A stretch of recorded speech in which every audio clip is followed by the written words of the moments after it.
Hello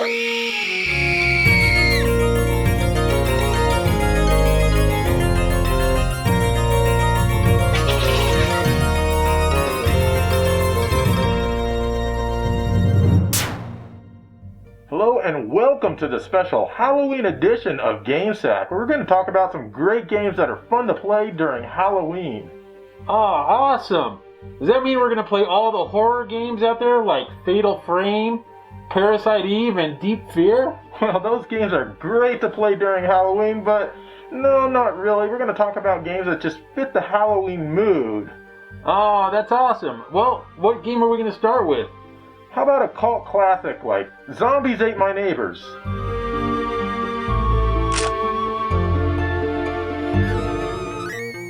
Zombies Ate My Neighbors. Now, this was a game developed by LucasArts, but it was released by Konami.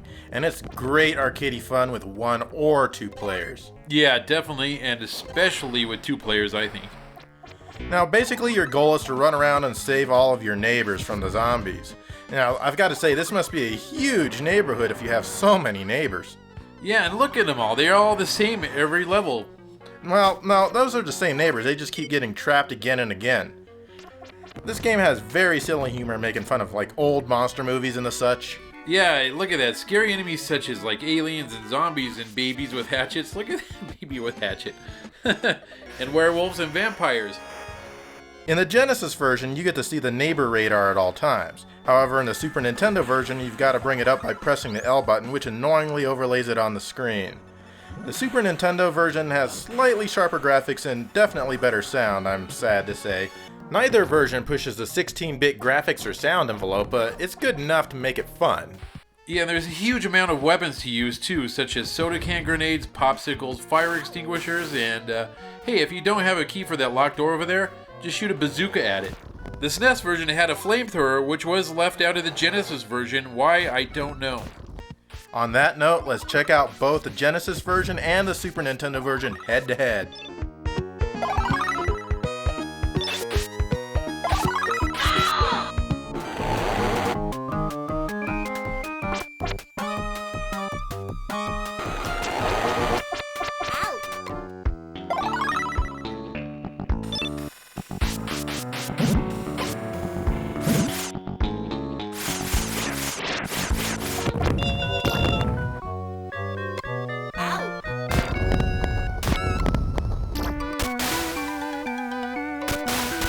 There was a Super Nintendo only sequel called Ghoul Patrol, but this time it was released by JVC, although it was still developed by LucasArts. It's still a fun game, but it does have some noticeably improved graphics. There's no neighbor radar at all, you can't even call it up with the L button or anything. Now, it's not quite as fun as Zombies Ate My Neighbors, but it still is really good and it's definitely worth having.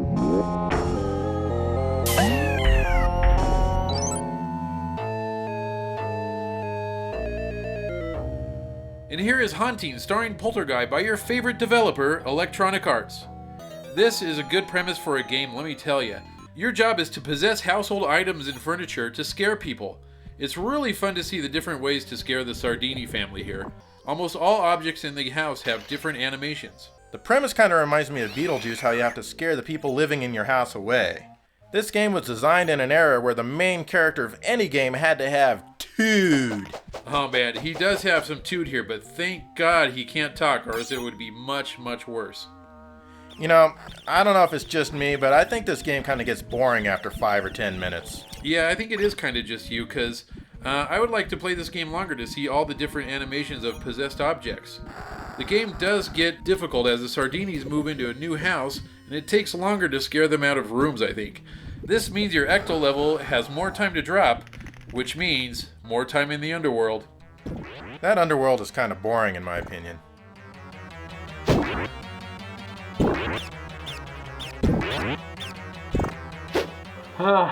This mask is stifling, I need air. Let's take him off. Take it off then, jeez. Oh my god. Oh man, those were 2 great Halloween-ish games, but let's move on to something maybe a little darker. Not much. Yeah, not too much. Just a little bit. Not much, but I've got the perfect one. What? Super Castlevania 4. Nice.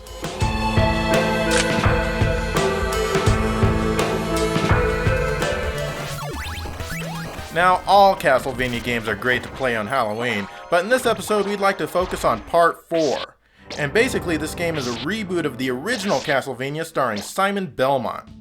Yeah, and it has a crapload of levels more than the original one, and not just inside, a lot of them are outside too.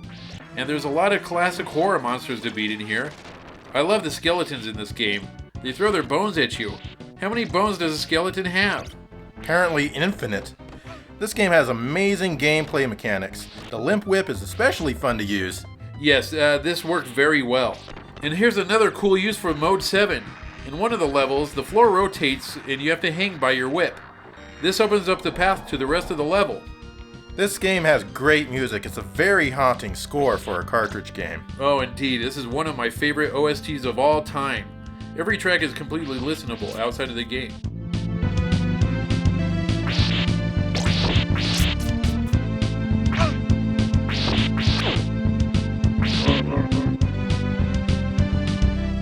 This game really does stand up to the test of time, in my opinion. Yeah, you've got that right. The game is 20 years old and I still love it. I would gladly rip apart our friendship, Joe, if somebody offered me even a cart-only version of this game. But you already have it, dumbass. I'd take a second.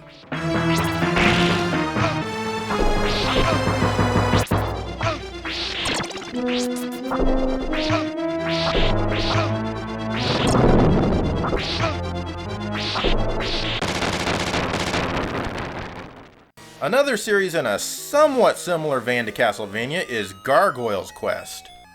What a great game for the Game Boy. I absolutely love this game and played it many, many times when I bought it in 1990. And then Capcom released Gargoyle's Quest 2 on the NES, which continued the great adventure in color. But the game we really want to focus on here is the third in the series, called Demon's Crest for the Super Nintendo. This one is all about the action scenes, and it has some really nice graphics in it. Oh yes they are, they're very detailed levels and had a creepy feeling all throughout. It's loaded with demon faces and skulls. I really like it. Now I've got to say that this game has slow gameplay, but it really is suited to the system. Oh, I agreed there. This game is freaking tough though. I hate the Firebrand character. I have always hated him. He's so annoying in Ghosts and Goblins and Ghouls and Ghosts. Couldn't they have made the game based on a different character? I always want to commit suicide in this game just to see him die. And why doesn't he ever fight Arthur? He should be the final boss. That would be awesome. I'd love to fight Arthur as a final boss. You know, I hate Firebrand too, but I only hate him when I'm playing Ghosts and Goblins and its sequels. But I do like him when I'm playing Gargoyle's Quest and its sequels.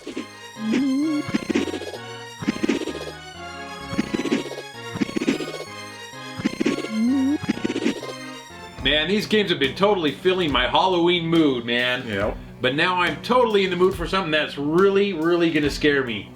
Oh, and I've got just the game. The one that you refused to buy because it was way too scary for you. No, not that. Yep. No. Silent Hill 2.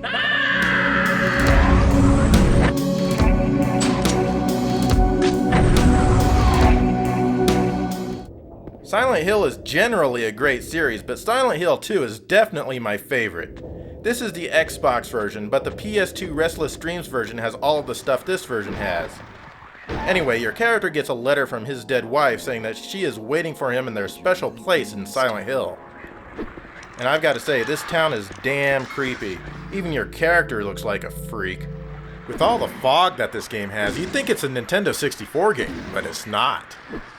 Basically, you can wander around freely, and the radio that you find makes more noise when enemies are closer. And some creepy stuff can happen. Take a look at this empty room. There's no one in here, right? You leave it and go and come back just a little bit later, and there's a murdered dude in a chair watching TV. Oh my god, that is scary.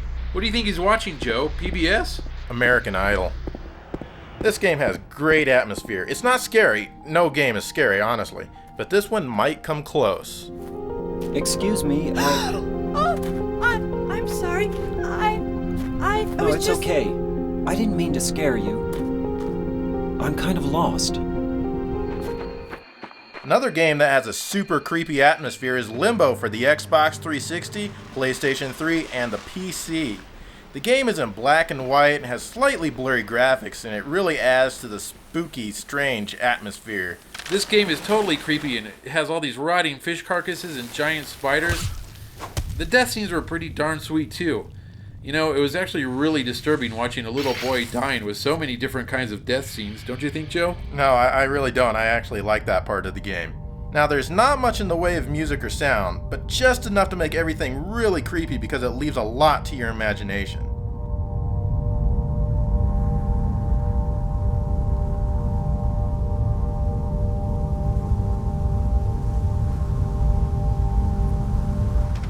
Now, this may look like a platform game, but in actuality, it's more of a puzzle game, really. Yeah, and there's some really awesome puzzles in here. I really only had trouble with one of them, though, and after getting past that puzzle, the solution still makes absolutely no sense to me. I'm not too fond of the parts where a giant maggot gets stuck to my head and I lose control of myself except for my jumping. It happens far too often in this game. Yeah, I actually kind of like those maggots, and I don't feel they were really overused. They added a nice touch to the game, and overall this game was pretty easy and too short, I'd say.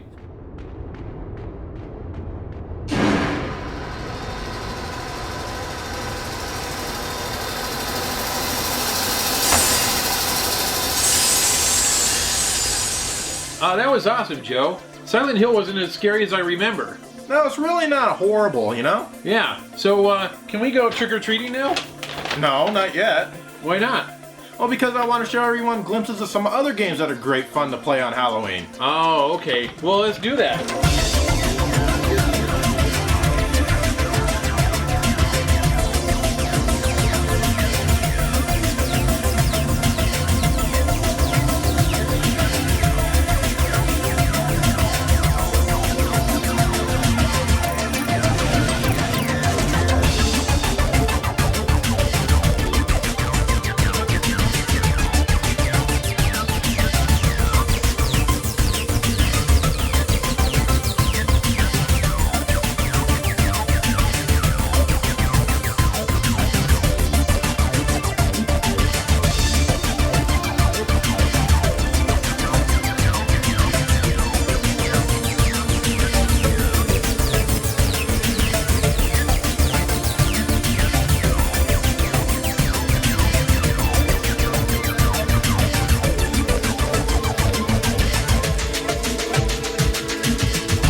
Man, Joe, that was definitely an awesome montage of Halloween games there.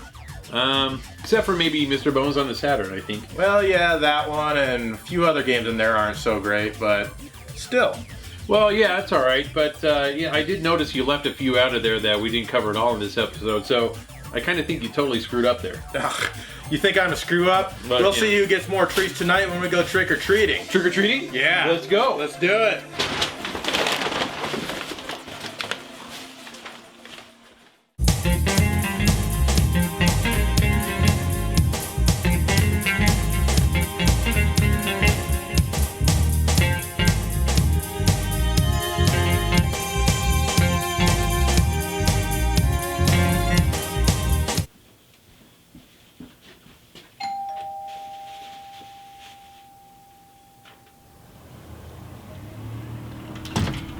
Look so scary.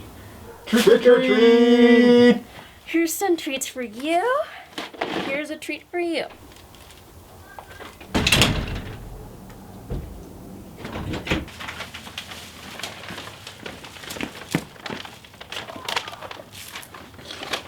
God! Awesome!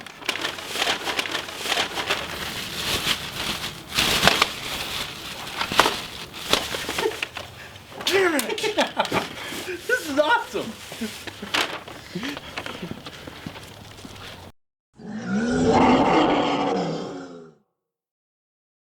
Okay, Dave, that was a fairly good sports themed episode, I think. Yeah, I agree. Anyway, I've got to go drop the kids off at the pool. You can let yourself out. Yeah. I got a text here. I've just got to check real quick. So, hey Joe, are you playing Bases Loaded too? I can totally hear it in here, dude. Turn it down, man. Jeez, it's annoying.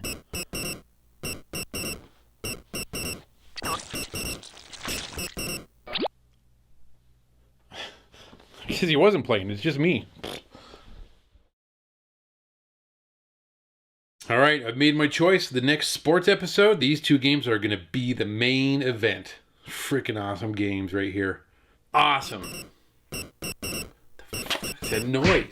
Is that Bases Loaded 2 again? Get out of bed. Oh. That's a little bit better. Still annoying though. I hate Bases Loaded 2. Oh, man. All right, time to get that crap out of my head and listen to some real music. The hell is this? No! No!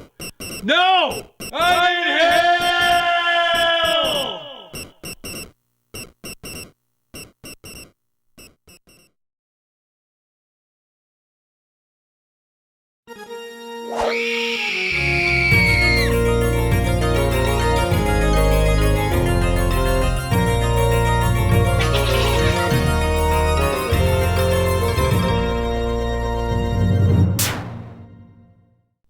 Hello and welcome to another Halloween edition of Game Sack.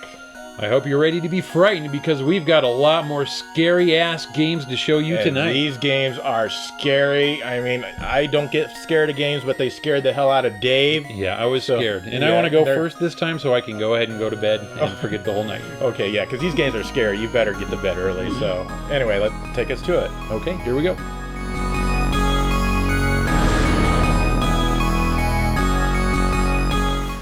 Super Ghouls and Ghosts on the Super Nintendo is a great game to play on Halloween. It's filled with all kinds of scary enemies like these zombies here. This game had zombies before they were super cool like today. So I guess this game was a hipster before there were hipsters. That's right, it's well ahead of its time. Some people complain about the developers taking out the ability to shoot upwards like Joe here. He played the crap out of Ghouls and Ghosts where he could shoot up and now that feature's gone. I'm all for games adding features over their predecessors, but they should never take features away. It'd be nice to have, but the game is completely playable without it. It actually makes the game quite a bit harder. They did add a double jump though. Once it's mastered, it lets you make some incredible leaps of faith. You can turn in midair and come back to where you started from, for example. The game does move at a slower pace than Ghouls and Ghosts, which also might turn people off, but again, you really have to be desperate to make this complete. Well, let's just put it this way. The original Ghouls and Ghosts is the only game in the series that I can fully appreciate playing. But that might be because it's the only game that's incredibly easy, I don't know. On the plus side, the graphics are undeniably gorgeous. The atmosphere of this game is definitely spooky. I love how in Stage 2, when you're riding the waves on your little raft, you can see the merman in the background. But the next time around, he's gone. Where is he? Ah, he's coming for me. Too bad he's such a wussy and super easy to kill. The music is also downright scary and adds to the spooky atmosphere. Well, I don't know about scary, but it's definitely fitting.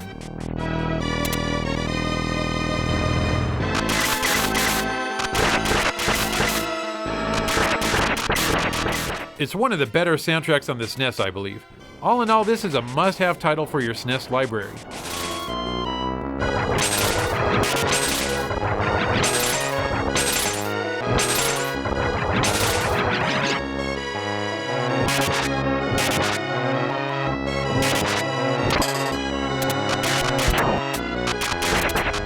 Alan Wake is basically a third-person shooter for the Xbox 360. You control Alan Wake, a famous novelist who escapes to a quiet town to write. But then things start to happen. Your wife drowns and some evil force seems to be all over the place. Oh, the humanity! It's okay, Dave. Many things are happening just like you wrote them before. As it happened, just the way it was on that page. So, dark. The only way to solve all of this is to pick up a flashlight and a gun. You're always safe in the light because whatever you're hunting hates the light. Something that's cool is that each part of the game is presented like a TV episode. Previously on Alan Wake, Alice has been kidnapped. Alan, please help me. Alice? You'll do exactly what I say if you ever want to see your wife again. I can't tell anyone except my agent Barry. Damn it, Barry, they'll kill her. Your character is also constantly narrating the game. The gas station was my best bet. They'd have a phone I could use. Basically, you shoot possessed people and demonize objects to slow them down, but ultimately it's the light that kills them. This game can be pretty spooky, but sometimes I wish it would have been even more so instead of just throwing me from one shooting match to the next. That's not to say that the game's bad, because it's actually quite enjoyable. It's similar to the Uncharted series in a lot of ways, but it isn't anywhere near that good. But if you can get it for cheap and you like shooting your way through a spooky-ass town, then Alan Wake just might be for you. You know, Joe, it's games like this that almost make me wish I bought an Xbox 360. I have found only a few scattered pages. I want the entire manuscript. The deadline is in 2 days. I found Mr. Wake's pages. Good girl. Now let's go to the Game Boy Advance for the Pinball of the Dead? Well, why not? We have the Typing of the Dead and the House of the Dead, so why not the Pinball of the Dead? In fact, this is a great game to play on Halloween if you're on the go. It's truly scary. I mean, look at these digitized graphics. Ugh! Actually, if you play this on a Game Boy Advance, they look just fine, but when you blow them up like this, they just don't look very good. This is a quality pinball game, and I would even say that it's in the realm of nags at pinball games like Devil's Crush and Jackie Crush. Really, I wouldn't. It moves far too slowly and the music is nowhere near as good as those games. Well, it plays similarly with a board that scrolls with the pinball's movement. There are extra rooms that you can access to fight bosses and tons of enemies and lights all over the playfield. Sadly, I'm not as good at video pinball as I would like to be, but at least you can get a feel for what it's like here. The game keeps the feel of the House of the Dead series and gives you 3 playfields to choose from. The music is really well done for a Game Boy Advance game. Usually they have a scratchy sound to them.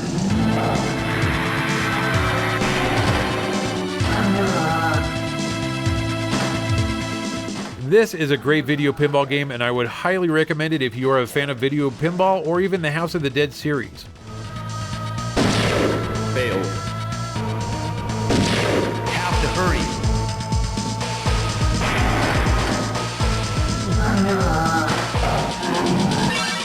Ghost Manor for the TurboGrafx-16 is a very horrifying game. Made by the master programmers over at ICOM Simulations, this game puts you in the role of a righteous dude who has to do something. But it's spelled out in the beginning if you really want to dig deep in this game. You can jump, shoot, crawl, and do other righteous things. Just look at your character's face. How can you miss it? I mean, it's huge! Yeah, it makes you proud to be in control of them, doesn't it? Anyway, you need to find the key to exit the level, and sometimes you even need to trigger an event to get it to appear. Then you've got to make your way to the door. Check out this guy. I guess his job is throwing an unlimited supply of knives forever and ever, just on the off chance that someone approaches them someday. Now you've got to jump up and up, which is a huge task in itself due to the horrible controls and the poor level design. And you don't have unlimited ammo either. If you run out, you have absolutely no way to defend yourself. Okay, so you get to the knife guy, you shoot him in the head a few times to kill him, which is what you need to do to get the key. Okay, so we got that. Now we wander over here so we can go all the way to the top to get the hell out of here. Oh, I almost forgot to mention the programmers put in a lovely feature that makes the game immensely not enjoyable. You get the privilege of bouncing back anytime an enemy touches you. I can't even get past this level, and I'm not really sure I want to. I think the game would have been a bit more enjoyable if it were more clear on the direction you needed to go. I do like some of the background graphics as they are perfect for Halloween. The music will drive you nuts because it's just so repetitive.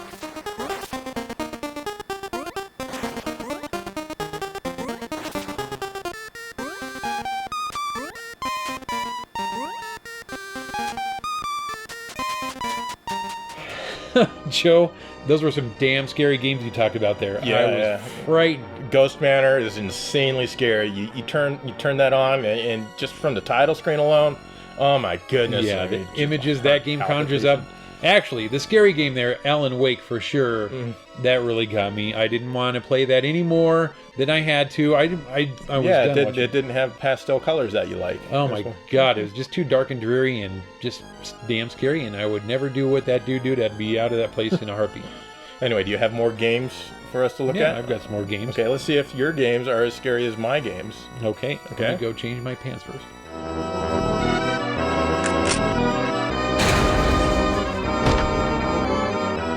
Castlevania Chronicles on the PlayStation is a good one. I don't need to tell you why, as you can already guess that it's loaded with scary creatures and all sorts of frightening things. Yeah, if you're susceptible to heart palpitations, you might not want to play this super scary game. Ask your doctor first. This version of Castlevania is an emulated version of the X68000 game, which is basically the first Castlevania with some new levels and graphics. Also included on this disc is an arranged version of Castlevania X68000. Basically, with this version, you have a new CG intro and ending, a new character sprite for Simon and Dracula, and a new map design. But the best part is a newly rearranged soundtrack. The original soundtrack is great, and this arranged version is also really, really good.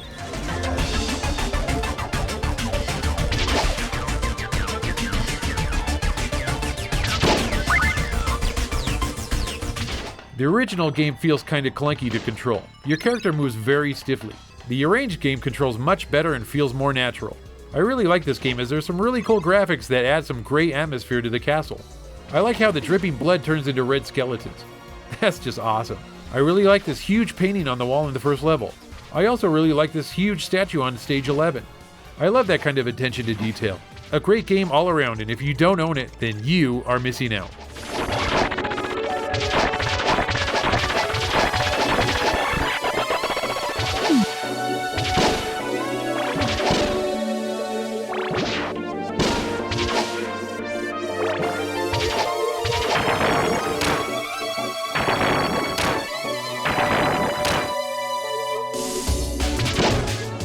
Amnesia: The Dark Descent is our first PC game review here on GameSack. And most likely the last. Well, you never know. I've said many times that I've never been scared playing a game, and multiple people recommended that I try this one. It's a first-person roaming fetch quest puzzler, I guess would be the best way to describe it. Basically, you're some guy with amnesia who left instructions for himself to seek out and kill some other guy in this gigantic castle of horrors. My name is Daniel. The amnesia aspect makes it convenient to find notes and other stuff on your journey to help explain the story. My name is... Nothing tremendously original here, but that's okay. What is original, however, is that you're not in a friggin' war zone. You don't have any weapons at all. You're not supposed to fight the monsters if you see them. You're supposed to run away and hope they don't find you. In fact, if you look at the monsters too long, it affects your character's sanity. Sometimes I like to follow them to see where they go. But don't get too close, otherwise... Oh dear! Oh, and to my knowledge, there is no run button. I've never lost enough sanity to find out if it kills you, but it's definitely harder to control and see things when your sanity is low. But, just like real life, if you're still and alone for a few seconds, your sanity restores itself. I like this aspect, as usually when you have a game that has a first-person perspective, you've got to do a lot of shooty shoot, and that gets pretty old.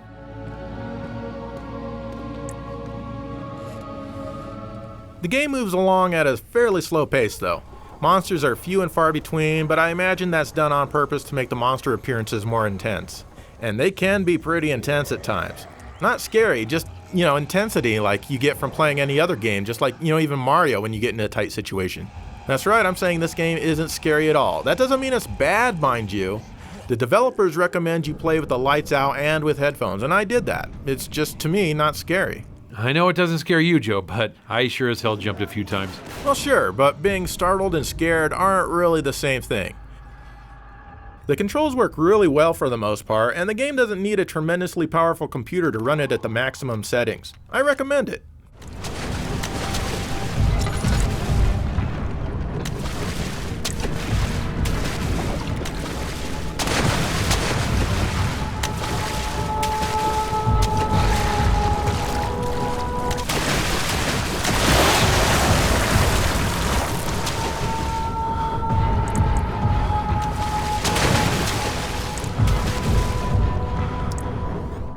Super Mario Land 2 on the Game Boy isn't a scary game at all, but it does have a really cool Halloween-themed zone. Pumpkin Zone here has 3 levels and a boss fight with a witch. That's right, a witch. If you haven't played Super Mario Land 2, you are truly missing a very unique game. I've never heard a Mario game described as unique before. As you may know, the majority of Mario games have more or less the same enemies. This game has tons of different enemies in every zone. There are random Koopas and Goombas for sure, but there are a lot of other things in here that you've never seen in another Mario game. This is one of the best Mario games out there in my opinion. And there are tons upon tons of them out there. Do we need to compare Mario and Sonic again, Joe? Yeah, it's on a handheld, but who cares? I love it. Control-wise, it's pretty much just another Mario game, and that's fine. I always loved this game in its entirety, and I thought adding a Halloween-themed zone was really cool.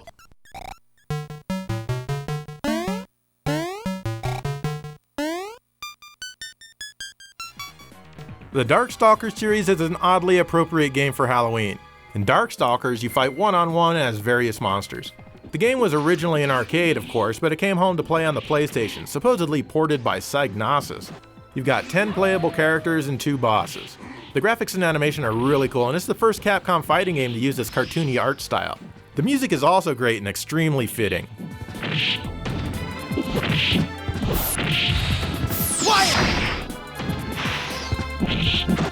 The sequel, Night Warriors, was ported only to the Saturn.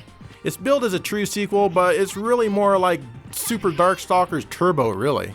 You get 2 new characters, Donovan and Heisenko, I hope I pronounced that correctly, as well as the ability to play as the 2 bosses. You can also have more than one special gauge as well. The graphics and music are pretty much identical to Darkstalkers from what I can tell. Still, I'd rather play Night Warriors on the Saturn than plain old Darkstalkers on the PlayStation. I mean, the Saturn has the better controller with a really nice D-pad and all 6 buttons right where you need them.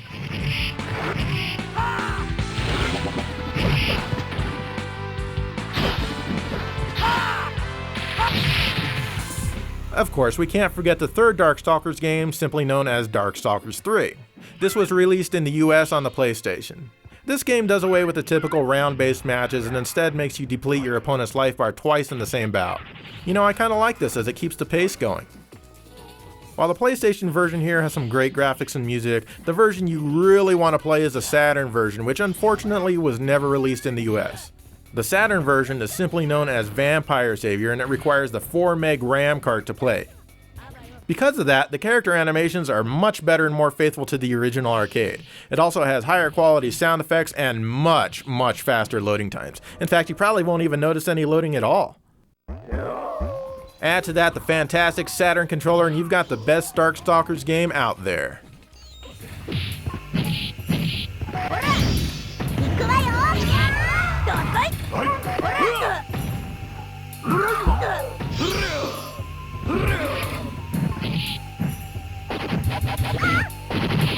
Joe, don't forget Vampire Chronicle for matching service on the Dreamcast. This game lets you mix and match options from all the games to create your own game style. The only downfall here is the Dreamcast controller sucks, so you're going to need to get the Total Control 3 adapter, which allows you to use the Saturn pad. I really like playing these games around Halloween. Some of the backgrounds are really creepy, and like Joe says, the music is really fitting.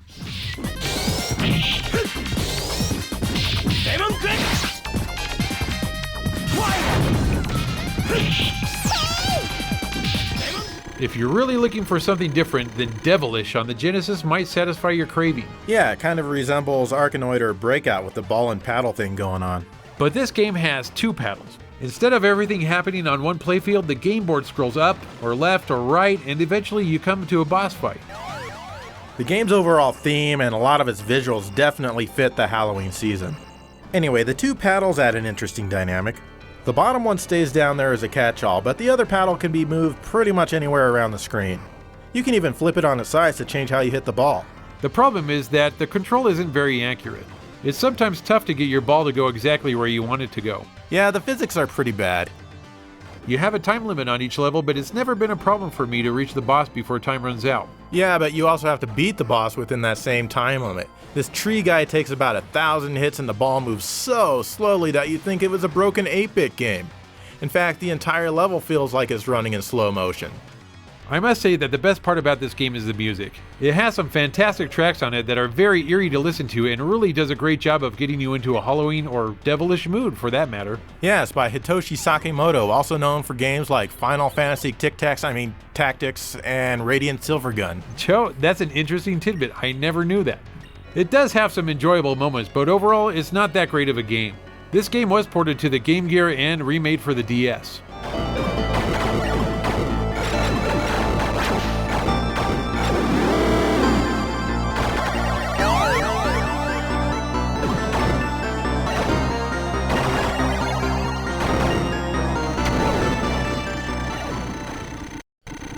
Oh, wow. Okay, so that's all the Halloween games we're going to talk about in this episode. That was just too much scariness for me. That's fine by me. I love Halloween very, very much, but damn, you know, I can get scared pretty damn easily. I mean, Amnesia, that was pretty damn frightening, I thought. So, anyways, I've soiled 3 pairs of my underwear. And I know, that Super Mario Land level, that even made me soil my underwear. So, yeah, my wife's pissed because she's got to wash 3 pairs of underwear now, and oh well. That's her problem, not mine. Anyway, thanks for tuning into our Halloween episode, and we'll see you next time.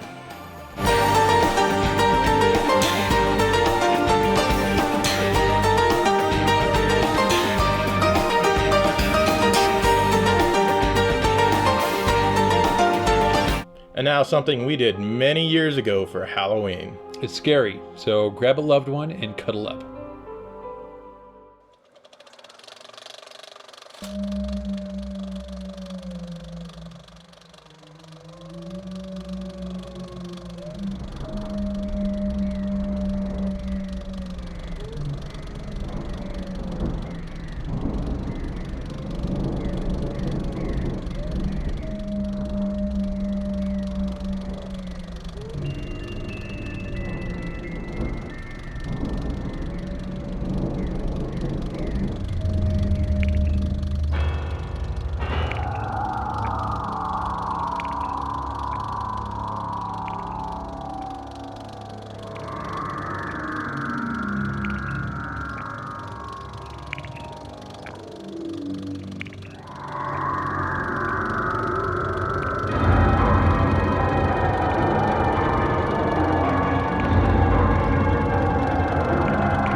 All right, in the last episode, we had a short movie that we did a long time ago, and some of you perhaps took exception with Dave here not washing his hands after he emptied his colon.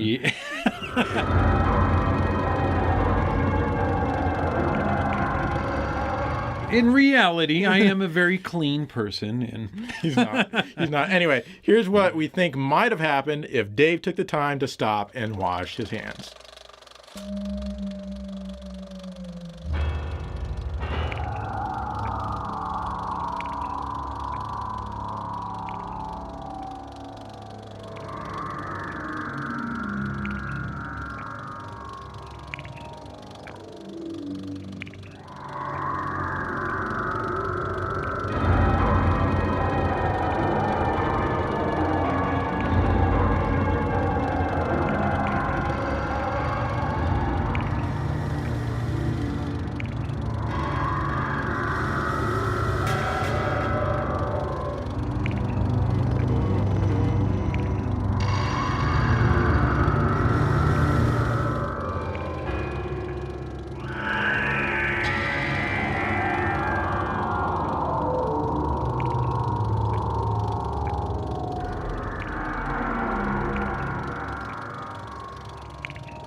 And welcome to yet another GameSack Halloween special. Episode number 3 here, guys. We got some good stuff for you. I'm going to start out with a really cool series that I've always liked, and you wanted to cover the whole thing finally. Yeah. I've been waiting for my chance to cover this, and here it is. Yeah, let's check it out.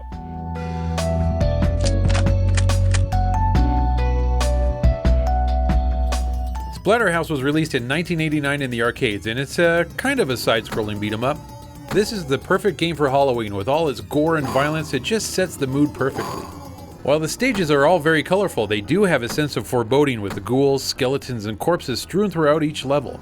There's lots of traps to avoid, and there's also some really fun boss battles. I think that probably the best part of the game is the music, though.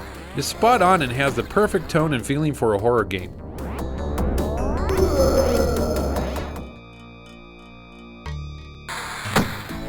The control is pretty good once you get used to the floatiness for your character, and I actually had no problems jumping or attacking enemies.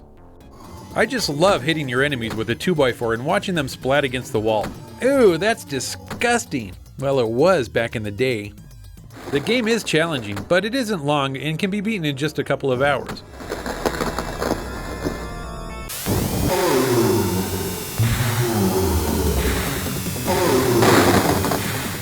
Splatterhouse was ported to the TurboGrafx 16 and to various Japanese computer systems.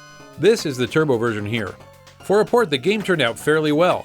The game retained its large character sprites, which I like, but has lost some of the background animations in detail. And what is up with the jumpsuit Rick is wearing? It looks saggy, like he's taken a crap in it and it's just sitting in there. Also, the mask Rick is wearing is now red. I guess that Namco didn't want any legal issues with the Jason Voorhees character, because in the Japanese PC Engine version, the mask is white. The religious themes have been toned down also. In the arcade version, the boss of level 4 is an upside down cross, while in the turbo version it's a demon of sorts that reminds me a lot of Mad Balls. Anyone remember Mad Balls? Mad Ball. The music is faithful to the arcade but has that turbo feel to it, and honestly I like it better than the arcade. Either way, you can't go wrong. What a great Halloween game.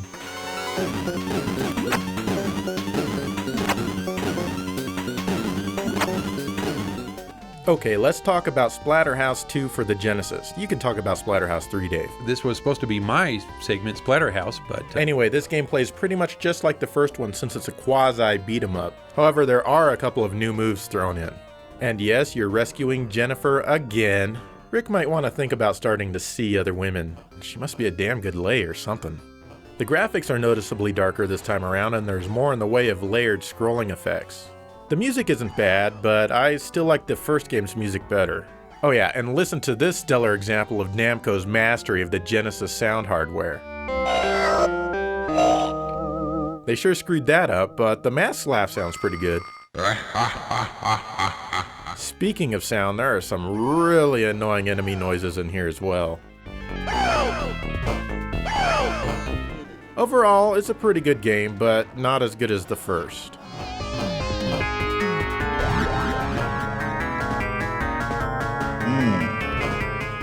Splatterhouse 3, also for the Genesis, was released a year later and continues the story of the mask's control over Rick. This game is a drastic departure from the first two. It's now more of a belt scroller where you're not stuck on a strict 2D plane. There's also multiple endings. As you progress through the game, each level has a timer counting down in the top corner of the screen.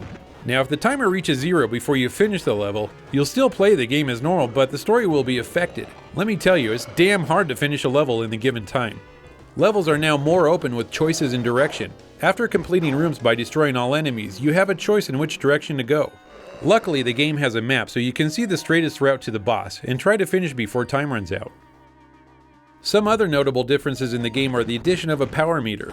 Rick collects orbs throughout each level filling this meter. At any time, if there is power in the meter, Rick can briefly transform into a Super Rick, and his attacks are more powerful. Graphically, the game is pleasing with some nice backgrounds. Rick seems to have shrunk a bit from previous games, and he looks different this time around. The game now has digitized graphics in the cutscenes. They look okay, but they didn't really add to the experience. The controls are good, and not as floaty as previous games. One thing I really hate is when Rick gets knocked down, it takes forever for him to get back up. The music fits the game fine, but it's lost a lot of its creepy feel from the other games. A decent game, but probably my least favorite of the initial trilogy.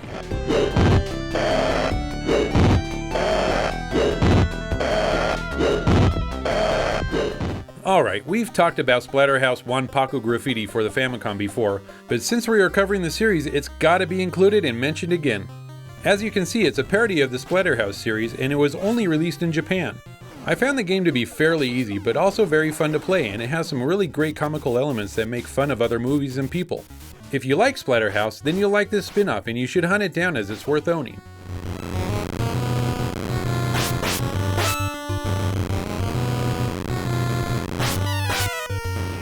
Splatterhouse was rebooted for the PS3 and the Xbox 360 in 2010, and you know what? It didn't get good reviews at all. Maybe this is why I waited 3 years to buy the game. In actuality, I find the game fairly enjoyable despite all of its flaws. It has great atmosphere with some gruesome and disgusting graphics. Oh, this is gonna be fun.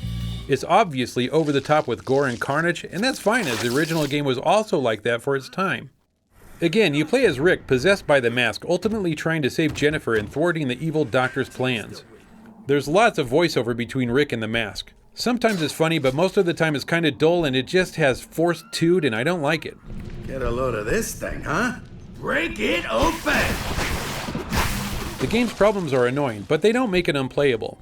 The camera can be frustrating, it has cheap deaths that should have been fixed during programming, it has really long loading times, but most frustrating of all are the checkpoints.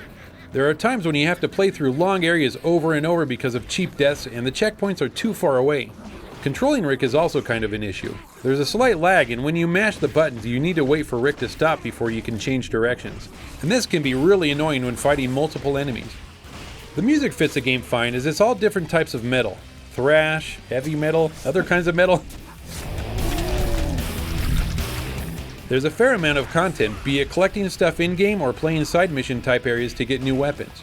As I said, I enjoy this game for what it is, and if Namco decides to make another Splatterhouse, let's hope they fix all the problems from this game. What is that? Focus, Rick! Here we go!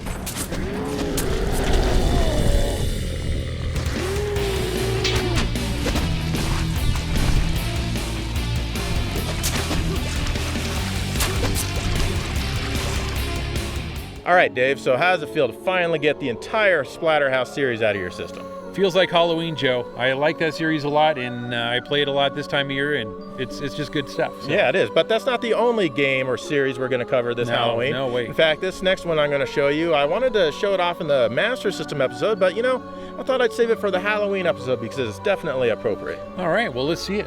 Okay. I'm excited.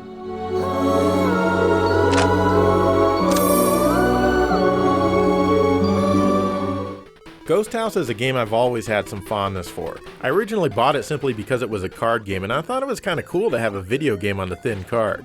It's a good thing I chose this one because it's definitely the best card game out there for the Master System. Anyway, you play as Mick and you just inherited the family jewels. Yeah, that's right.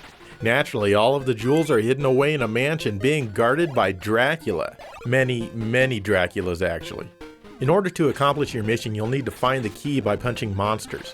This is usually pretty simple as one of them gives up the key pretty quick. You use this key to open a coffin and beat the snot out of Dracula either with your fists or with a knife. That's right, no wooden stakes required here.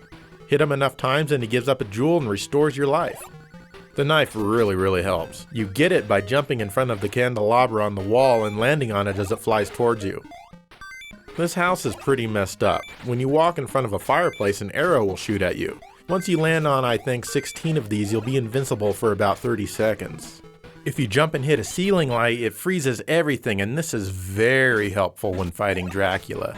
But be careful, as they can only be used twice per level, and once they break for good. You can also randomly warp around the house using the windows. And you've got to be aware of other things like cobwebs you can get stuck in, traps and hidden passages that you can't see, and blazing fire in the basement. There are 5 Draculas per level.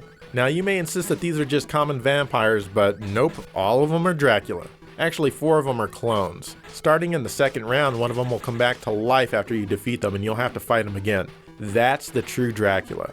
Anyway, after you get all 5 jewels, you need to find the magic door, which is located somewhere in the level, which takes you to the next round so you can do it all over again. The graphics are all really simple, and that's to be expected since this game only has a quarter mega power. The music's okay, however it repeats on every level. But really, it's a fun game to play and it's perfect for Halloween.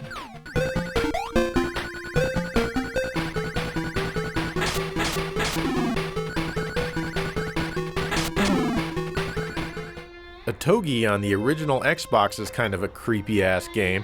You play as an undead warrior whose job it is to purify the living to the world of the dead. So yeah, basically you're just playing as an ancient Japanese Grim Reaper. And oh, what fun it is. You run and jump around in a 3D environment, smashing it to bits. Almost everything in the game's 29 stages is highly destructible. In fact, that's what this game was best known for back when it was released. The monsters can be fairly tough, and each stage has its own weird-ass objective like finding things and destroying them or releasing a certain amount of ki. Everything has an almost morbid atmosphere about it. You can level up, buy and sell weapons and magic, all on your way to stop the army of demons. Generally it controls well enough, though I wish I could better customize the button layout on the controller. The camera is often pretty wonky as well, and it moves very slowly with the right analog stick. The graphics are pretty good, though they do seem to be lacking in any bold colors most of the time. The dead warriors look great though, and they're really fun to slice up. The music is mostly ambient Japanese flavored stuff, and it fits the game really well, definitely adding to the dreary vibe. This is definitely a great game to play on Halloween if you're spending it in ancient Japan. None shall pass! Even now, he resists. A year later, Sega released Otogi 2, also on the original Xbox. This one's basically more of the same, only with flashier graphics. Also, now you can choose between 6 characters on most stages, and each of them, of course, has their own weapons and abilities. Overall, I found it a touch more challenging than the first game, but come on, that's a good thing, right? There are also some bonus-style stages where you need to beat a challenge. You rarely ever hear anyone mention either Otogi 1 or 2, but both games are great for any time of the year.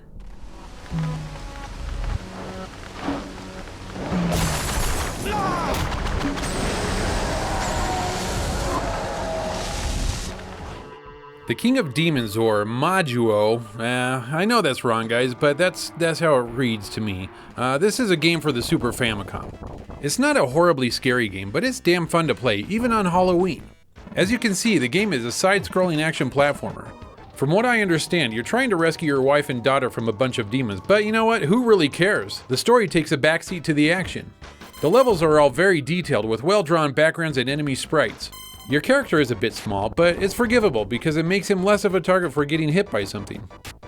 As you progress throughout the game, you can gain the ability to change your character, which also changes his weapon. But you can't change your form on the fly once you've selected one. You're stuck with it until the next huge boss is defeated. Then you can pick a form again. All the weapons are fun to use, and you can charge them up to release a blast that's pretty powerful. It takes a bit to get used to using your weapon while jumping, as it's hard to know exactly where to shoot to get some of the higher enemies. You'll kill lots of enemies and fight mid-bosses and final bosses on every stage. Some of them are pretty cool, with great use of scaling and rotation. The music is overall pretty good. I like it and it goes well with the game. I also like that you have infinite continues, which makes the game very beatable. This is a great game to play, and it was never released outside of Japan.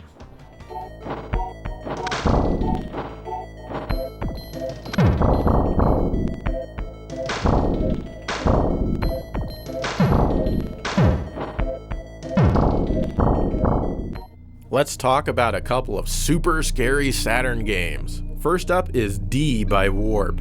Now everyone says that this one is super scary. You play as Laura, the daughter of a brilliant doctor who ended up killing a whole bunch of people at a local hospital. So of course you make it your mission to try to find out what happened to dear old dad. As you arrive at the hospital, you're suddenly warped into some sort of medieval castle type place. This is an FMV game similar to Myst or Mansion of the Hidden Souls. You wander around looking for items and solving puzzles.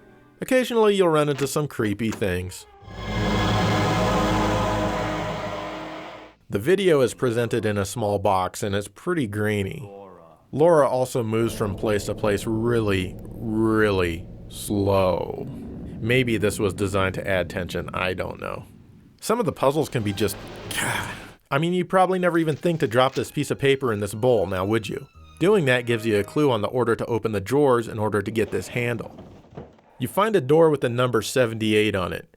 You'll eventually find a safe, but it seems to be useless. But lo and behold, you need to put the number 78 on the safe so that the door will unlock. Yeah, good luck with that. Maybe when I'm finally able to do this, I'll be able to get on with the game. Now, there's a sequel to this game also on the Saturn called Enemy Zero, and I haven't started playing it yet. Well, should I play it? Should I feature this in a future episode? You tell me.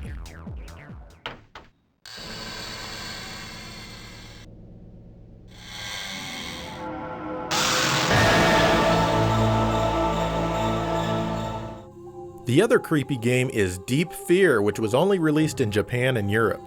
This is a very Resident Evil style game. You play as this cool guy working as some sort of badass underwater agent. Anyway, a submarine crashes and you're sent to investigate and rescue a doctor. Once you're aboard, you find that the crew are turning into weird monsters and you gotta take them out, complete with Resident Evil style tank controls. These really don't work very well. It's very hard to see what you're aiming at. It's also difficult to see where you need to go because of the nature of the pre-rendered backgrounds. The graphics are okay, and the music is really good whenever there happens to be music. The voice acting is only slightly better than ours here at GameSack. Oh, there's no problem with my CFOX system. No accident should have occurred. Ooh! Overall, it's a slow game that's hard to figure out where to go or how to get there. I totally lost my companion, and I searched all over for him, but couldn't find him. This was also the very last Saturn game to be released in Europe.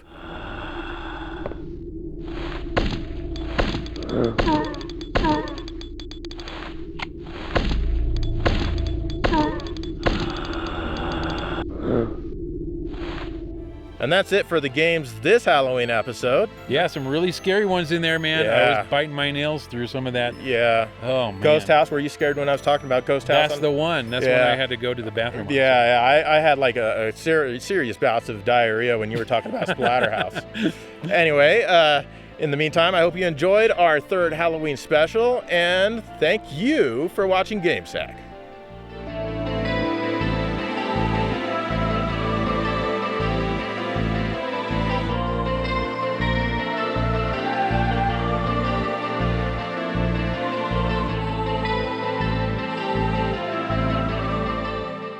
And now we present to you another GameSack film for Halloween. It's very scary, folks. Very.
Hey Dave, how'd you sleep?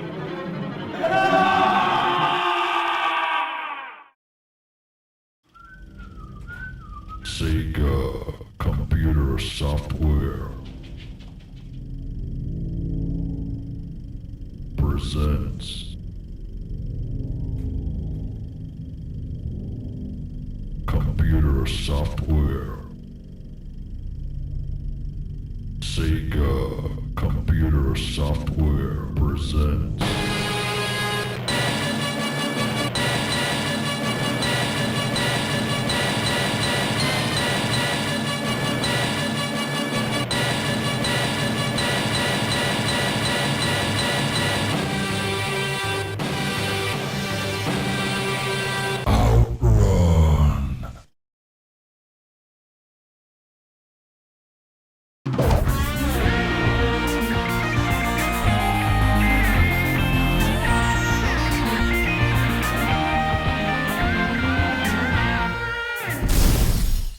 Hello and welcome to GameSack. We've got some super scary games for you this time. That's right. Every now and again you like to play a game that, just frightens you in general, and well, here's some games that might do that. I got a little frightened, I'll admit that, but how about you? You don't get frightened, do you, Joe? Well, let's find out and see if I do.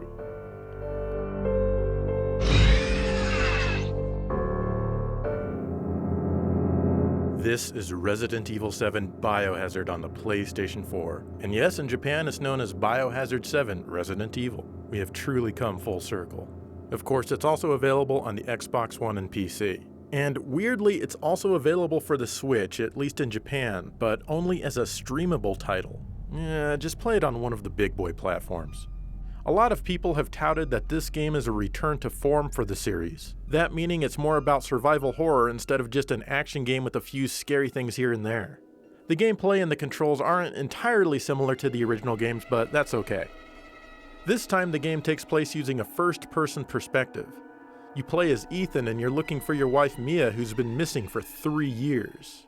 She sends you an email asking you to come to a house in Louisiana to get her. And you know what? It's probably not a good idea. Actually, it's definitely not a good idea. But if you don't go, then we won't have a game, will we? You can't get in through the main gate, of course. You find a long abandoned vehicle to what appears to be a TV crew or something outside of the property. Eventually, you find another way into the house. But let me tell you right now, it's not gonna be so easy to get back out.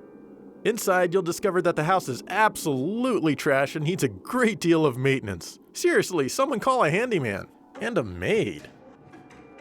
Blech. I had a mini fridge like this once where some sodas had burst and I didn't catch it for a couple of months. It was not a fun time. This house is way bigger than it looks from the outside. And the atmosphere in here is fantastic. And I don't mean that in a sarcastic way, I just really like the super creepy vibes in here.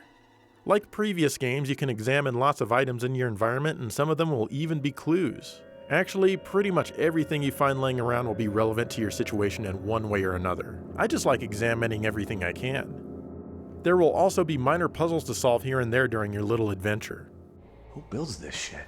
You'll find super VHS videotapes randomly lying around that you can watch at a bunch of different super VHS VCRs throughout the house. Wow, these people can't even maintain their house, but somehow they have super VHS machines lying around everywhere. This will fill you in on some of the history that's happened within this house, like the TV crew whose van we saw outside.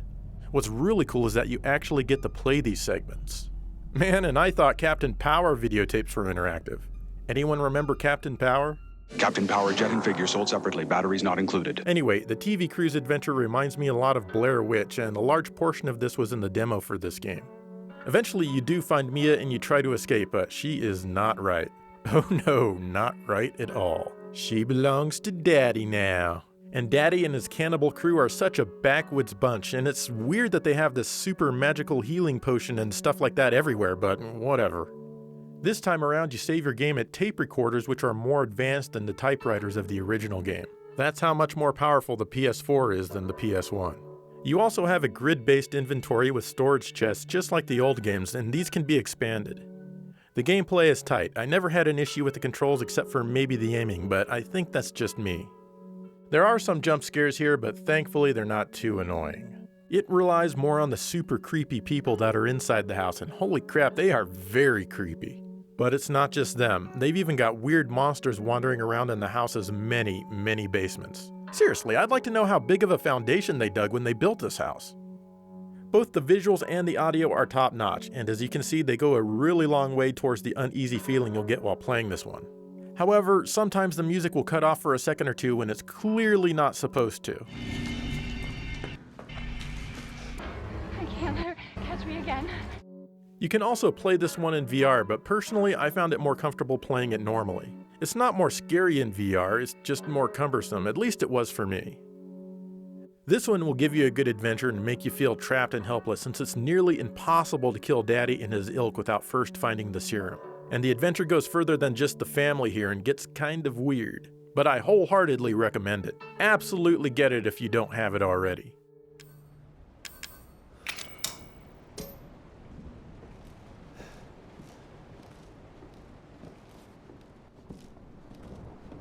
Ethan, it's okay.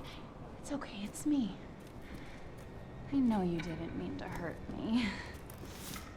You shouldn't have done that! It fucking hurts!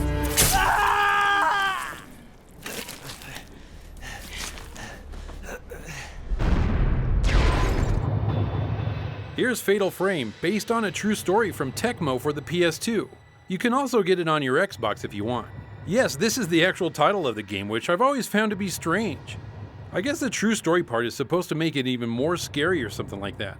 The game's setting is an isolated Japanese mansion owned by the Himuro family. Nobody has lived here for many years, and it's the site of some weird ritual where dead people are found missing their arms, legs, and head.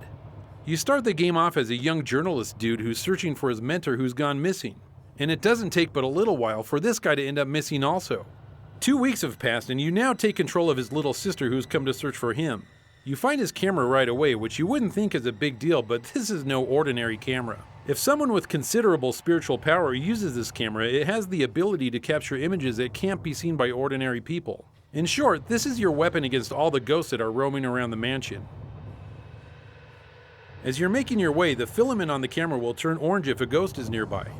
Some ghosts are harmless and taking pictures of them won't do anything, but others will attack you and taking pictures of these ghosts will damage them until they're set free. To get the maximum damage, you have to keep the ghost in the capture circle. The circle will turn blue when the ghost is in focus, and the spirit charge meter on the bottom of the screen will start to fill in the characters.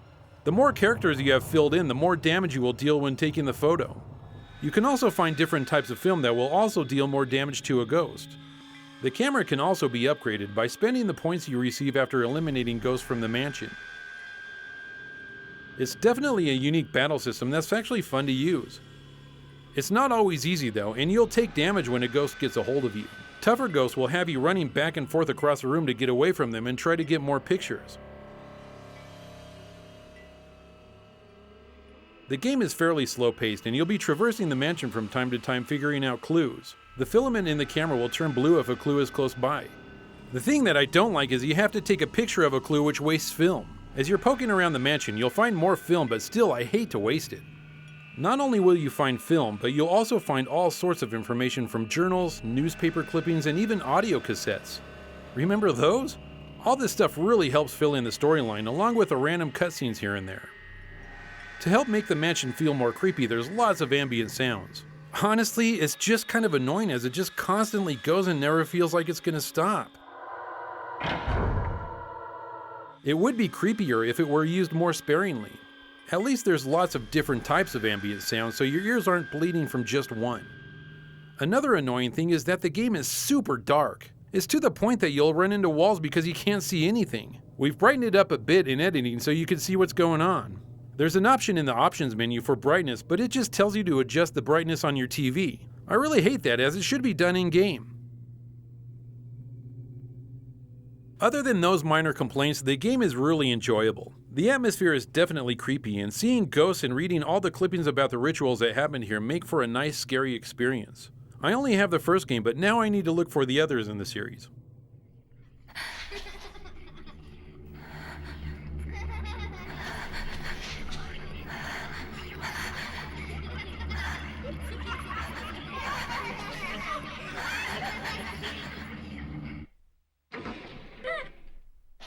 Let's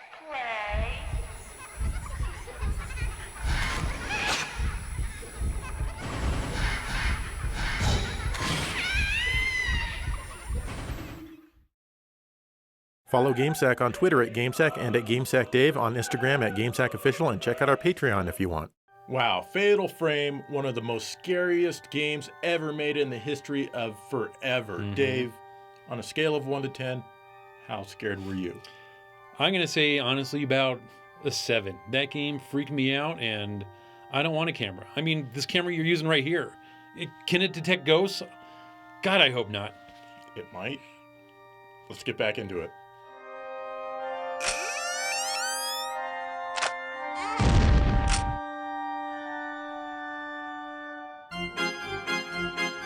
Here's Swagman on the PlayStation from Core and Eidos, and it's pure garbage. It's also on the Saturn in Europe, but nobody gives a fuck. I went into this one not really knowing much about it other than what's written on the back of the case. I felt it would be appropriate for this episode, being that it deals with running around a nightmare land with your twin sister. This Swagman has stolen all of the good dreams by imprisoning this titty monster here, as of course, she's the one who provides the good dreams. Did you just say tits? Yes, I did. Shut up, me.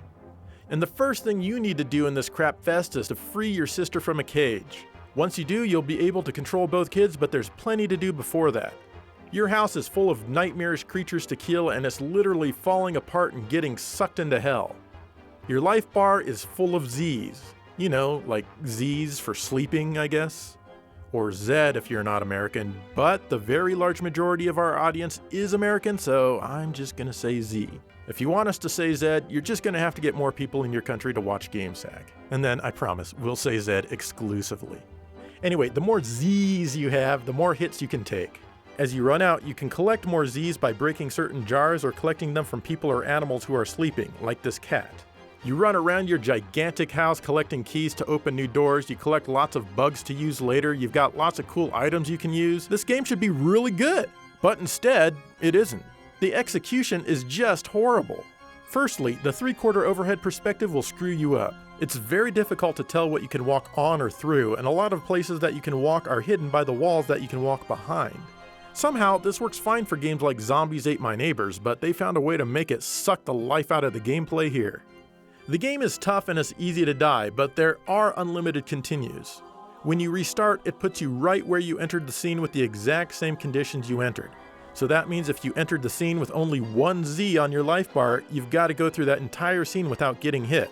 And in this scene, I kept getting hit and having to try again and again. But what really chaps my ass is that the game feels that it's necessary to load a game over/continue screen and then reload the entire screen all over again.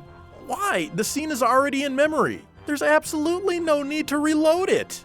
The game uses Redbook audio for its music, so it literally can't load any more data while it's playing music, which means there is no need to reload the stage since, like I said, it's already in memory. It's like the developers wanted to punish you even more for dying. Oh yeah, you died? Well, here you go. Have some wear and tear on your PlayStation CD drive. So each time you die, your PlayStation also dies a little bit. Okay, I made it here. I should throw this switch in. What the hell? I did not expect to be warped away. It should at least offer me a choice if I want to go or not. Now I'm in limbo, and if I step on the wrong block, I die immediately. Yeah, this is fun. Oh, but this is cool. It turns out that all the bugs I've been collecting can show me the proper path to get over without dying. Nice. Now I'll be able to make it to the damn it all to hell! I accidentally touched the warp again! Now all of my bugs are gone, and I am screwed.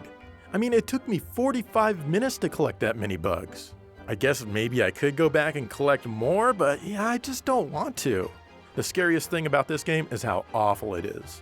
It's too bad too, because the music is pretty good and the game holds a lot of promise. They just really dropped the ball hard. F this game.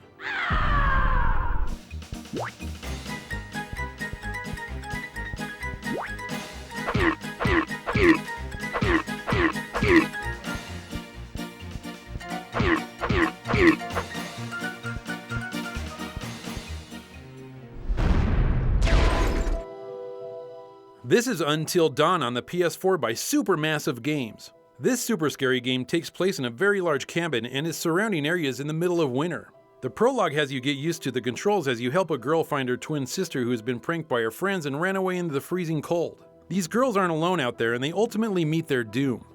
A year after their disappearance, the brother gets everyone back together to reunite, have a good time, and try and put the past behind them. It's kind of like a choose-your-own-adventure book. You take control of each character for a short period of time and you're always given choices on what to do next. Some of these choices you make are called the butterfly effect. Depending on what answer you choose, it will change the story and later events that happen. The obviously cool thing here is that you have to play the story multiple times to see the whole game. So not only are there events to choose the path of the game, but there's also plenty of QuickTime events that you'll need to conquer. For the most part, these are easy, and I only screwed them up a few times. Luckily, you start over where the QuickTime event starts. In the beginning of each chapter, the game gives you a small video to catch you up on the storyline. I guess they do this in case it's been a few days since you've played it. At the end of each chapter, you're sitting in a shrink's office where he asks you a bunch of questions and, he makes you feel kinda small. I like how his office gets more creepy every time you see the guy. The presentation of the game is great. It's very reminiscent of a horror film that you actually control. There's many points with jump scares that try to get you unhinged early on. These didn't scare me much, and I just laughed at them wondering when the real fun was going to start. And after a few hours, the fun begins to happen. People start getting taken and you're wondering what the hell's going to happen next. People that you thought were bad might actually turn out to be good, like Josh here. In the beginning, I thought he had a hand in all the creepiness that was going on. It didn't take long for him to lose his life. Admittedly, I chose the girl over him, but I wonder what would have happened if I had chosen to save his life instead of the girl's. I guess I'll have to find out the next playthrough. The game's overall setting is definitely creepy. For some reason, the electricity isn't on and everything is dark and lit by candlelight at best. The grounds around the cabin are creepy as hell, especially the mine. Who has a mine on their cabin's property? Who? I like it though, and it adds a lot of scary atmosphere to the game. You'll also find these little pieces of totem laying around. They show you a very short snippet of an event that may or may not happen depending on the choices you make.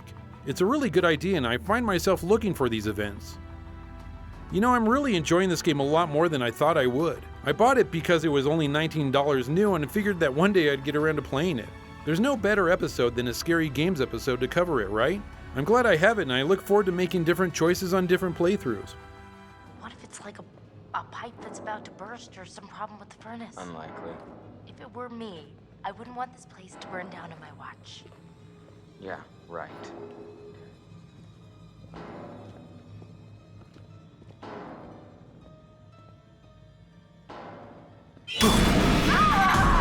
Oh, what the hell?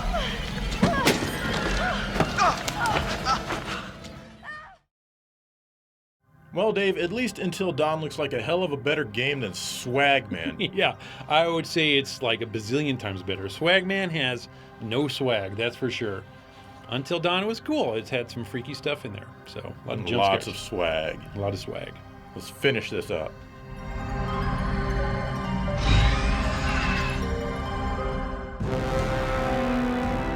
Dead Space from Electronic Arts was released for the PlayStation 3, Xbox 360, and PC back in 2008. I'm playing on the PS3 here.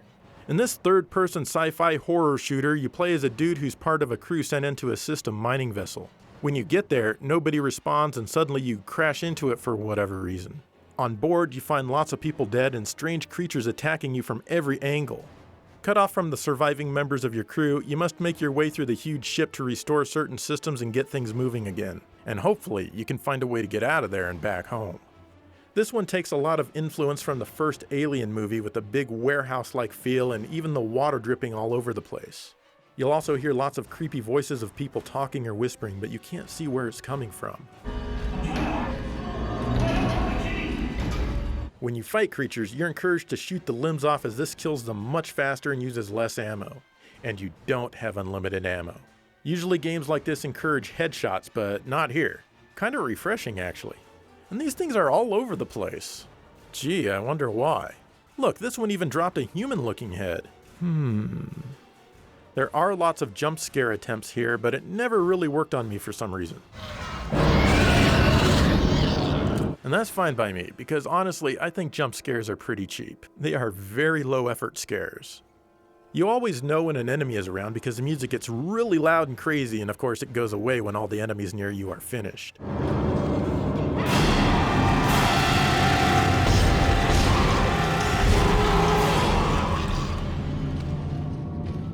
You also have some other abilities like stasis to freeze or slow down fast-moving objects, or kinesis to move objects around on a whim.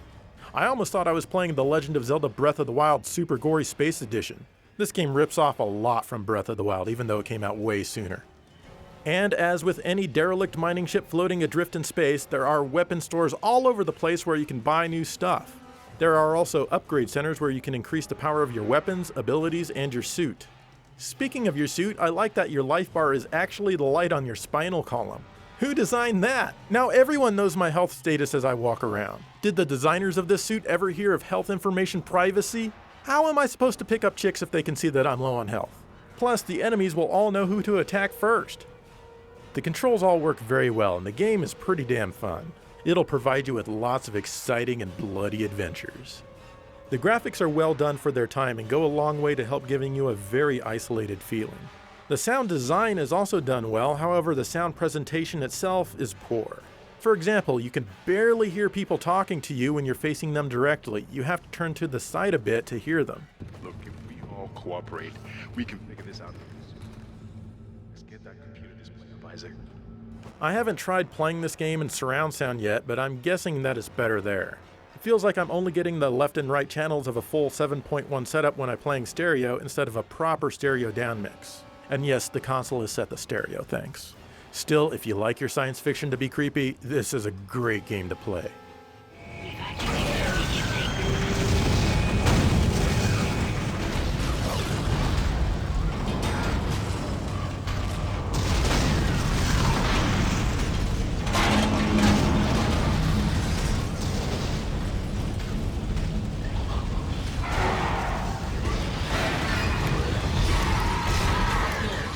Collision detected in the main hangar bay.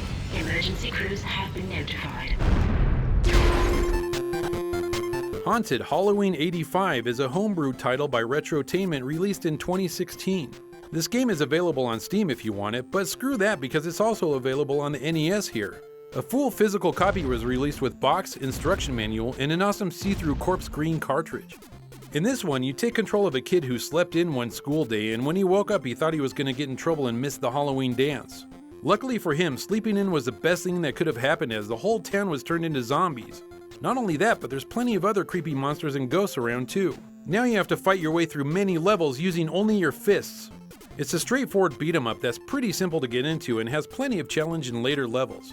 The challenge comes when the game starts throwing tons of enemies at you almost all the time. You'll have to do lots of platforming while you're trying to send these bastards back to hell. Luckily the kid controls really well and only a few times did I ever miss a jump.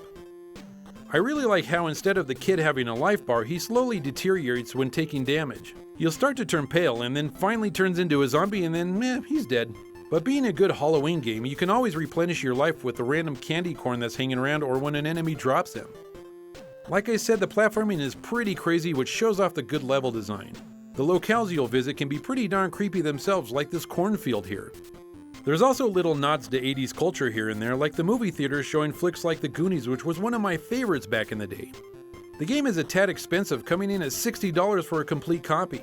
There's a second game called Haunted Halloween 86 that I'd love to try.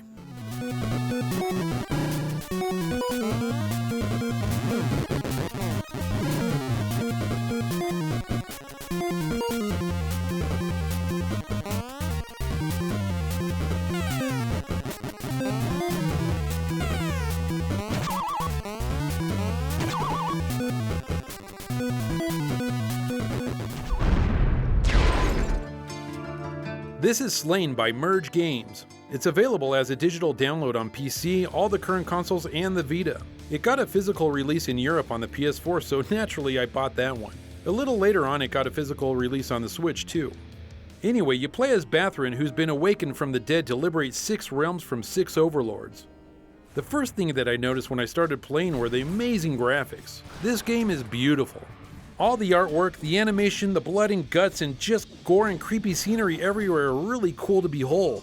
The color schemes are really awesome. I like all the reds, purples, and greens that just look venomous and poisonous. The second thing I noticed was the heavy soundtrack. No lyrics, but just straight up heavy metal, and it kicks much ass.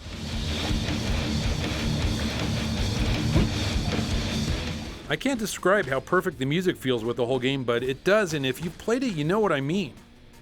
The third thing I noticed was the brutal difficulty. You'll be slain many times as you play this game, but you have unlimited lives, which makes perfect sense. There's a lot of trial and error going on here. The levels have pitfalls that you need to learn to look out for, and the enemies have patterns to learn as well.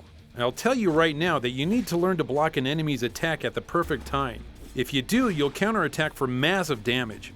I like that you can return projectiles from enemies that shoot at you. You also have a mana spirit projectile that comes in handy. And if you have time between enemy attacks and a full mana bar, you can do a devastating attack that will do lots of damage and completely drain your mana bar. There's no doubt about it that this is a very difficult game. The thing is, my frustration always stayed low while my yearning to learn and kick lots of ass was high. That's a good game right there if it makes you want to keep playing and trying to do better. And this is definitely a good game. If you're up for a challenge, then play this game now. It's slightly creepy, very bloody, and a whole lot of fun.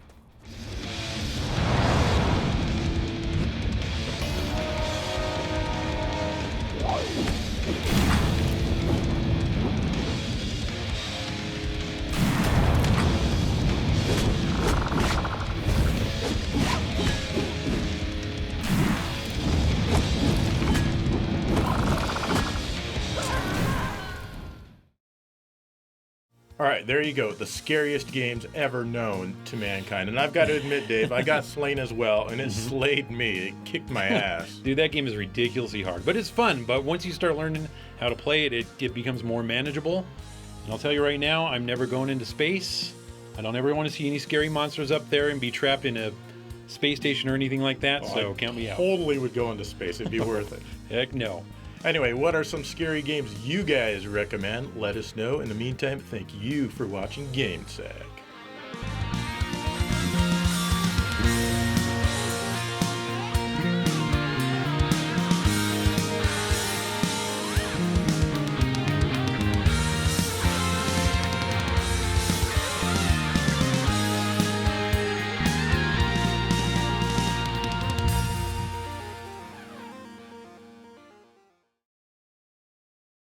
Hello and welcome to GameSack. Big announcement, GameSack is now focused 100% on Sega-related products.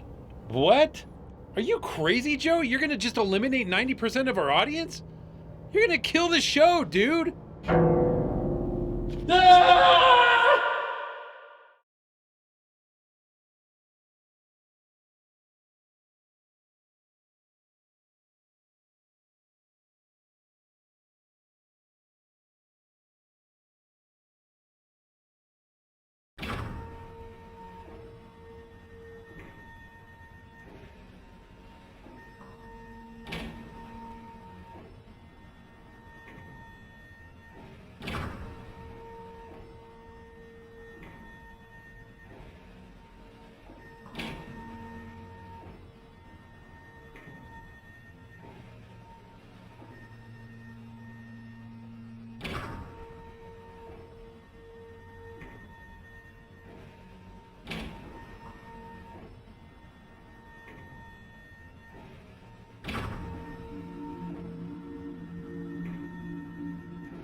Hi, Dave.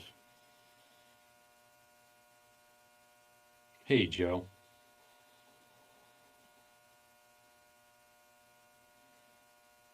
Did you bring any video games to talk about today? Yeah.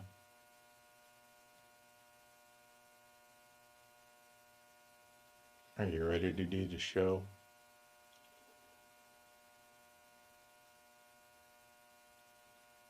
Yeah.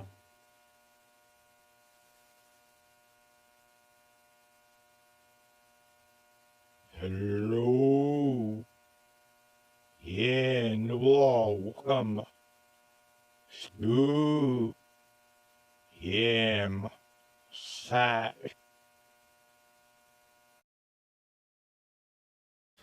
Oh, ouch. Oh, that hurts. They got me right in the fanboy. I can't do another Genesis episode. I gotta watch some TV. Calm down. Breaking news, the Sega Genesis wins the 16-bit wars. What? That can't be right. Only Sega games will be released from now on forever. I don't believe that. Nintendo is now Sega's bitch.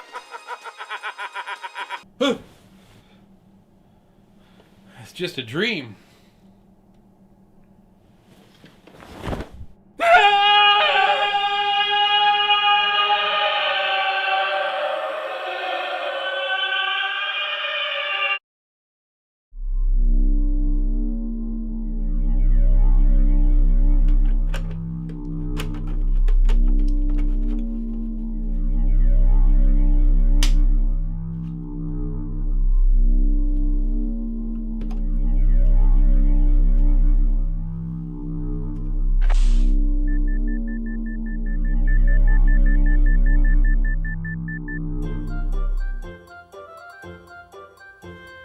Why are the lights on?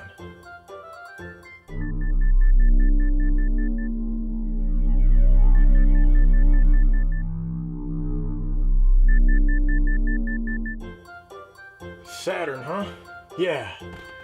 Play some of this and my favorite, Street Fighter.